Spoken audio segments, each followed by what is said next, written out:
যেহেতু জামাই ষষ্ঠী তাই ভাবলাম আমার তো মানে নিজের বরকে একটু রান্না করে খাওয়াই। তো প্রথমেই যেটা আমি বানালাম সেটা হচ্ছে চিংড়ি মাছের মালাইকারি।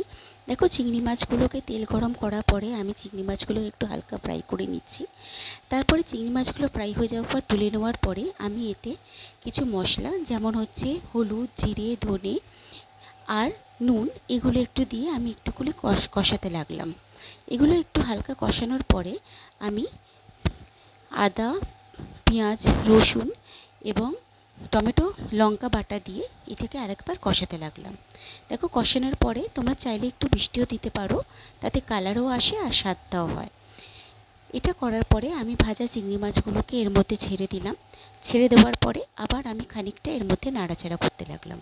এটা খানিকক্ষণ নাড়াচাড়া করার পরে আমি দেখো, নারকেলের দুধ আমি আগে থেকেই একটু পেস্ট করে রেখেছিলাম। সেই নারকেলের দুধটা আমি নর্মাল যে দুধ হয় সেই দুধের সাথে মিক্সড করে এই পেস্টটা আমি করে রেখেছিলাম, সেটা তখন আমি এর মধ্যে ঢেলে দিলাম। এটা ঢেলে দেওয়ার পরে অবশ্যই নামানোর আগে একটু গরম মশলা অবশ্যই দেবে। দেখো, আমার কিন্তু রেডি।